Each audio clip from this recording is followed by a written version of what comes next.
Hey everyone, Nicole from Baby to Sleep here. We are now on part 8, night 6 of our journey to a better night's sleep with my nearly 22-month-old Alyssia.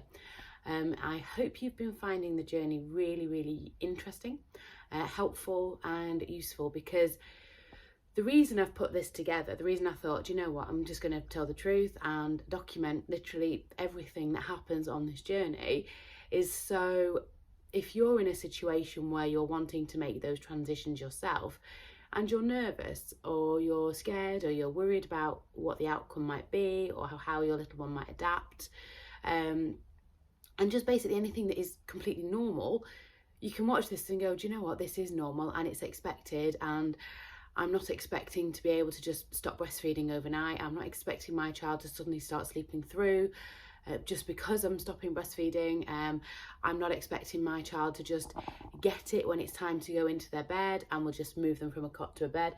I'm expecting things to be a little bit more difficult, and as a parent I need to be that bit more prepared. And that's why I've done this, so you can understand that even though I know exactly what I'm doing, I have a normal child who has needs, needs to be responded to, will adapt at the same rate as any other child really. She won't just suddenly start sleeping because I'd like her to. So it's about making sure I'm putting the right changes in to help her, but these come with the normal everyday challenges. So it's it really is, it couldn't get more real really than it has been. Come on, seriously, night 1 went like a little dream really. Then night 2 we had the cold, night 3 we had sickness. So yeah, it started off as a bit of a roller coaster right from the beginning, but that's life, that's normal, and that's what everybody's going through at the moment, because there's just that many bugs going around, and you always will, especially when you've got children at nursery. So on to last night. So if you remember yesterday on night 5, after 2 nights of no feeding at bedtime due to the illness, we went back to the bedtime feed and we had a more difficult night with more tantrums and things like that. So last night I decided to re-put the bedtime feed in again, just to see how that played out throughout the night, whether she was still going to tantrum in the night for the feed, or whether actually she just got back used to not having a feed in the night and she was fine with the bedtime feed. Interestingly, I offered the feed, she kind of latched, and then she just started messing around and she didn't actually want the feed. Now this is the bit that's a really important point, okay? I know, and this will be exactly the same for any of you that are, and this isn't just about feeding, this is about anything. When you offer your child something and they say no, and you know that they actually really do want it, they're just going to ask for it later, is to make sure you've given them the choice really, because especially if you know that the option is to have it now or not at all, and if you're not willing to do it later when they ask for it, you need to prepare your child for that.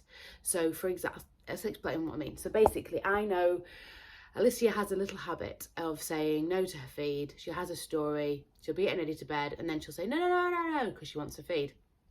And normally I've got no issues with that at all. But because of what we're doing, I thought, no, this needs to be a decision that she makes and has consequences attached to it. So she understands that if she says no, she can't just go back on it, because if she can go back on it at that point, at bedtime, which is the most natural time to learn about going to sleep, natural time to be able to fall asleep because we've got all the hormones that aid it.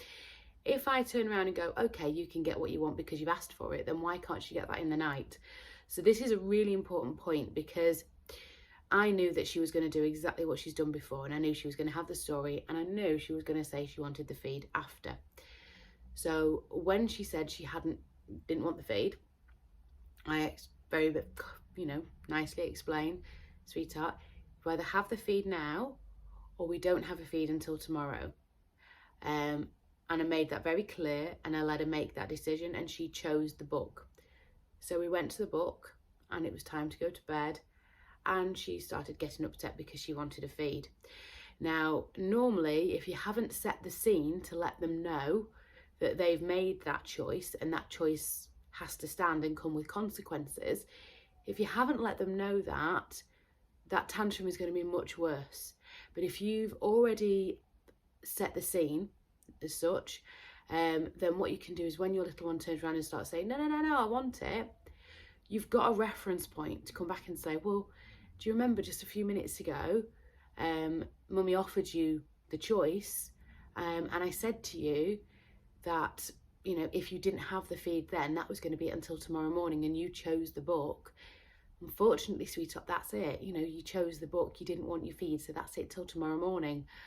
And she was fine, because they get it. And you might be surprised, because I know she's like I say, she's nearly 22 months. And most people will be thinking, well, my 22 months, I won't get that. You would be surprised what they get. You would be surprised what they understand. And she's at the point where around this sort of 2-year point, their brain goes through a huge development. I explain more about that in the Behaviour and Sleep Support Guide.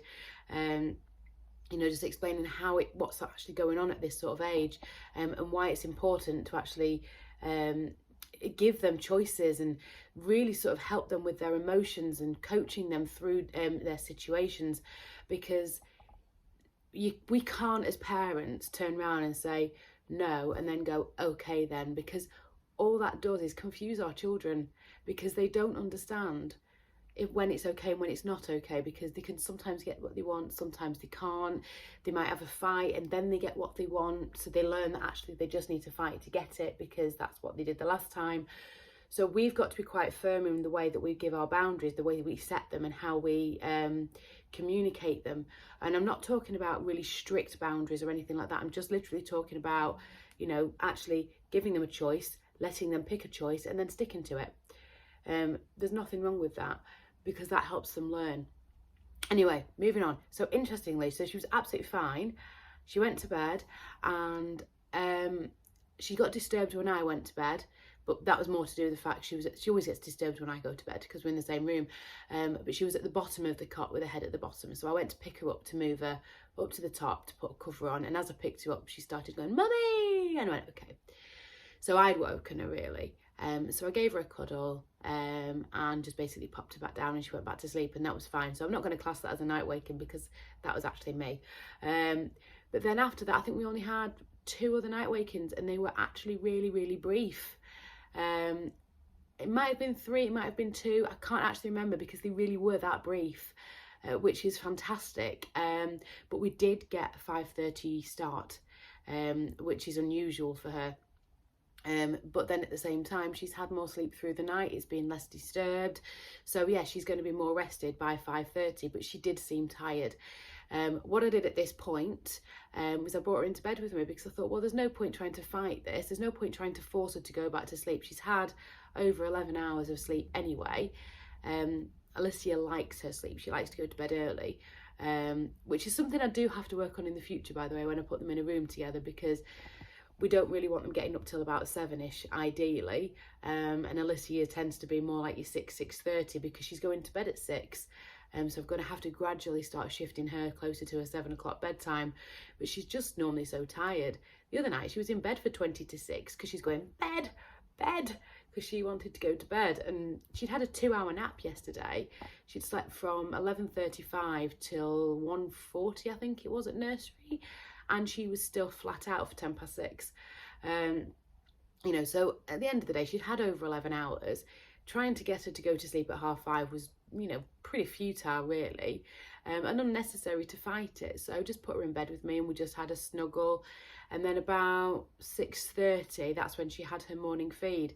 So I think my plan now is actually going to be stopping the bedtime feed, which wasn't what I was initially thinking I was going to do. I was thinking I was going to stop the morning feed first and then the bedtime feed. And I think it's going to be the bedtime feed that goes first, because she seems okay with it. She's not okay with the morning feed not being there, but she likes that one. So we'll probably keep that one, get the sleep sorted, maybe readjust where she's actually going to sleep, trying to sort of reset her body clock a little bit. And that'll make it easier to get rid of that morning feed as well, because we tell Sophia not to get up till 7. So if Alyssia is up at sort of 6:30, there's only so long you can kind of keep her quiet for before she's wanting to get up. And I don't want to get her up and start the day at 6:30 and take her downstairs and give her breakfast, because that's then going to disturb Sophia. So trying to get the balance right. But once I've actually got to the point where we get Alyssia up for the day and get her dressed, she probably won't actually want that morning feed anyway. So that would be the next one to go, and that'll be it then. It'll be, that side of it will all be done. So she should be sleeping through the night very soon, I think. We should have stopped the breastfeeding very soon. And then we'll be moving on to the next stages of the journey. I hope you're finding this really helpful. There's loads of stuff that's going to be coming. There's loads of bits of information I'll give you on this journey as well. But most of it kind of comes from when I'm doing something to go, actually, do you know what? This would be a really useful thing to tell people. Actually, do you know what? There is one other thing, actually. And it's about how you feel as a parent. Sorry, I know I'm waffling now, but this is actually really, really important. I was talking to one of my friends last night. She's a doctor, and she deals with people that have got the same sorts of issues as myself. So I've got ulcerative colitis, and it's one of them things. It's a chronic condition. It's crap, literally. But she's always gone on about the fact that I'm the sort of person that, you know, when a doctor says to you, so how many times a day are you going to the toilet? And you go, oh, about 20 times. He's going, yeah, get on with it. And you get some people that go, oh, twice a day, and it's really awful, and woe is me type thing. Whereas I'm very much there, do you know what? It is what it is. I can't change it. I can only try and make things better by doing medication, by doing the right thing. I don't have control of it, but I do have control of my life in other aspects. So I kind of just get on with things. But with that, and it was just, it was a conversation I had with her last night about this, and I thought, do you know what? That is exactly kind of how things are at the moment with going through this journey. So I'm accepting of a health condition that I have that's not going away, and I get good days, I get bad days, I get really bad months, like months and months at a time, and then I can be well for months and months at a time, even years at a time.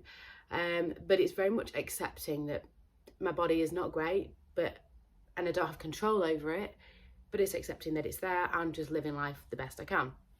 And I think that kind of goes into the nights as well, when you're helping your little one sleep, when you become accepting of something. So when you are constantly trying to sort of, when you're fighting against something that is out of your control. So for example, if your little one wakes up at 2 a.m. and they're really, really upset, and you're doing everything in your power to try and keep them quiet, well, hang on a minute, how are you going to keep a toddler quiet in the night, or a baby quiet in the night, if they're upset, if they're in their downstairs brain and they are really, really needing some kind of help to calm down? You know, you can't just say, shh, go on, be quiet, and they do it. It's actually out of your control to some degree. And the fact that that can sometimes feel out of your control can raise your anxiety levels and make you feel quite stressed.